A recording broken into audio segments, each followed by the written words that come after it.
Hello, good morning, welcome to the channel. My name is Tarun Gandhi. पहले global market से शुरुआत करते हैं।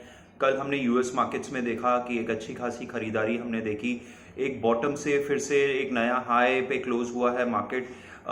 दिन के नए हाई पे क्लोज हुआ, जहां पे हमने देखा across the sectors did well but led by the energy stocks. आज ओपेक की भी मीटिंग है तो वहां पे भी नजर रहेगी। एशियन मार्केट्स की हम बात करें तो most of the Asian markets are close because of the lunar this thing, जहाँ पे Chinese, Hong Kong market and Kospi markets are close, but Nikkei is trading very strong and Australian markets are trading very strong. SGX Nifty भी post budget एक अच्छा खासा strength दिखाते हुए हमें दिख रहा है।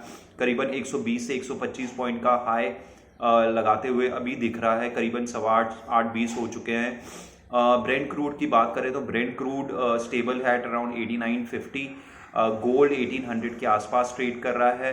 रुपी में थोड़ी सी वीकनेस आई है, करीबन 74-70 के आसपास ये ट्रेड कर रहा है। कल हमने एफआई की एक्टिविटी देखेंगे तो उन्होंने इंडेक्स में तो बेचा हुआ है, बट कैश में एक अच्छी बात है, ऑलमोस्ट फ्लैट सा है, ना उन्होंने बाइंग की है ना सेलिंग। तो उनका नेगेटिव जो नंबर आया सिर्फ 22 करोड़ का है, बट उसके सामने डीआई ने अच्छी खासी खरीदारी की है, करीबन 1598 करोड़ की, मतलब 1600 करोड़ की खरीदारी की है। एक जो मेजर इम्पैक्ट हुआ वो डेट मार्केट में हुआ, जहां पे डेट 10 ईयर जीसेक 2% गिरा after the fiscal deficit numbers for this year as well as for the next year. उन्होंने प्रोजेक्ट किया है for this year 6.9 and next year भी 6.4 रखा है, जहां पे market participants in case of the debt markets were not happy, और वहां पे हमने एक अच्छा खासा कट देखा in the bond prices. Nifty की हम बात करें तो जो रेंज था, मैंने कहा था कल ही कि 17,000 और 17,400 का ब्रॉडर रेंज है। फाइनली वहाँ पे ब्रेकआउट होना चाहिए, और वो हम कल के मार्केट में हमने देखा एक अच्छी खासी स्ट्रेंथ दिखाते हुए। इंट्राडे तो एक ऑलमोस्ट फ्लैट हुआ था, बट उसके बाद एक अच्छी खासी recovery at the high end of the point पे क्लोज हुआ, करीबन 17,500-550 के आसपास। और दिख रहा है कि नेक्स्ट जो रेजिस्टेंस अब इमीडिएट जो रहेगा वो 17,800 रहेगा। जो स्ट्रॉन्ग सपोर्ट है वो अभी 17,400 का है। द चीफ इकोनॉमिक एडवाइजर वहाँ पे भी उन्होंने एक पॉजिटिव स्टेटमेंट दिया है, जहाँ पे उन्होंने कहा है कि India can become a 5 trillion economy bye 25-26 financial year, which is a very good point. और एक अच्छी चीज़ है, खास करके फॉर दी टेलीकॉम, तो 5G जो स्पेक्ट्रम ऑक्शन होंगे वो मार्च में हो सकते हैं, और जो रोल आउट होगा वो ये साल होगा। तो हमारे को 5G का जो यूसेज है वो ये साल एक्सपीरियंस करने मिल सकता है। तो ये टेलीकॉम सेक्टर्स के लिए बहुत अच्छी बात है, जहाँ पे उनका रेवेन्यू और भी इम्प्रूव हो सकता है ऑन दी डेटा फ्रंट। अब बात करते हैं स्टॉक्स की। कुछ स्टॉक्स हैं जो मैंने कहा था कि इंफ्रा पे आपको फोकस रखना चाहिए। देखिए, एल&टी ने जब इंट्राडे फॉल भी हुआ था तो L and T maintained its positive stance, और at the high point of the day close हुआ ऑलमोस्ट एट अराउंड 2000 लेवल।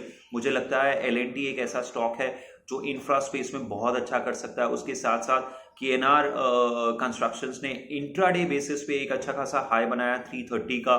तो मुझे लगता है इस गिरावट में, जहाँ पे वो फिर से 310 के आसपास अब मिल रहा है, वहाँ पे आपको धीरे धीरे खरीदारी करनी चाहिए, क्लोजर टू 300 रुपीज़। उसके साथ साथ दो तीन और जो अच्छे लग रहे हैं वो है बैंकिंग। वो मैंने कहा था कि डार्क हॉर्स बन सकता है, और बहुत सारे बैंकिंग स्टॉक्स ने अच्छा किया। SBI डिड नेगेटिव क्लोज हुआ, बट अगर मैं ICICI बैंक की बात करूँ, एक्सिस बैंक की बात करूँ, और जो मैंने 3 स्टॉक्स बताए थे, led by ICICI bank, then Axis, then HDFC and then Kotak, और उसी तरीके से अगर आप लास्ट 4-5 दिन का ट्रैक देखोगे तो उसी तरीके से बैंकिंग सेक्टर ने परफॉर्म किया है। खास करके एक्सिस बैंक ने अच्छा किया है, ICICI bank did well yesterday. तो मुझे लगता है banking stocks should be in focus over the next few days and months to come. उसके साथ साथ इंफ्रा, जिस तरीके से कैपिटल एक्सपेंडिचर पे ज़्यादा फोकस है, तो मुझे लगता है केपेक्स रिलेटेड स्टॉक्स जैसे कमिंस हो गया, या बहुत सारे ऐसे स्टॉक्स हैं, सीमेंस हैं, ये ऐसे स्टॉक्स हैं जो कि बहुत अच्छा कर सकते हैं। और तो कंस्ट्रक्शन हो गया, मटेरियल्स, सीमेंट, स्टील ने बहुत अच्छा परफॉर्म किया, इसलिए मैं कह रहा हूँ कि इंफ्रा रिलेटेड जो स्टॉक्स हैं तो स्टील पे आपको फोकस रखना चाहिए। कल स्टील ने भी और मैंने 4-5 स्टॉक्स जैसे बताए थे, Tata Steel, SAIL, NMDC, Hindustan Copper, ये 4-5 स्टॉक हैं जिन्होंने बहुत अच्छा कल इंट्राडे पे परफॉर्म किया और at the high end of the point पे जहाँ पे जाके क्लोज हुआ। टाटा स्टील ने तो करीबन 7-8% की का इंट्राडे हाई बनाते हुए वहीं क्लोज हुआ है, तो जो कि बहुत अच्छी बात है। तो ऐसे रिलेटेड स्टॉक्स हैं जहाँ पे आपको फोकस करना चाहिए। तो मैं फिर से रिपीट करूँगा, एल&टी एक अच्छा स्टॉक है, सीमेंस मुझे अच्छा लगता है, स्टील में आपको टाटा स्टील, अगर बड़े कंपनी के साथ रहना है तो टाटा स्टील और एनएमडीसी है, ये अच्छा मुझे लगता है।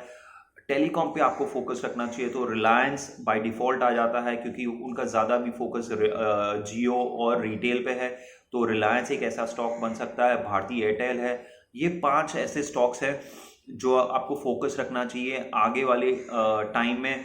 और हमें, जैसे मैंने ये साल कहा था, market will be very very volatile this year, at least for the first 6 months, but आपको स्टॉक चूज करना बहुत इंपॉर्टेंट है, किस सेक्टर में आप बने रहते हो। अगर आप देखोगे मार्केट तो कहीं नहीं मूव करेगा, but stocks will do very very well. तो ऐसे कुछ स्टॉक्स हैं जहाँ पे आपको फोकस रखना चाहिए, ऐसे सेक्टर्स हैं जहाँ पे आपको फोकस रखना चाहिए, जैसे इंफ्रा रिलेटेड स्टॉक्स, टेलीकॉम, ये कुछ 2 सेक्टर्स हैं जहाँ पे आपकी नज़र रखनी चाहिए और उसी रिलेटेड आपको स्टॉक्स बाय करना चाहिए। सो अगर ये आपको वीडियो अच्छा लगा तो प्लीज़ लाइक एंड सब्सक्राइब कीजिए, अपने फ्रेंड्स फैमिली ग्रुप्स में शेयर कीजिए, और अगर आपके कोई फीडबैक और कमेंट्स है तो प्लीज़ मेंशन कीजिए कमेंट बॉक्स में। तो थैंक यू सो मच।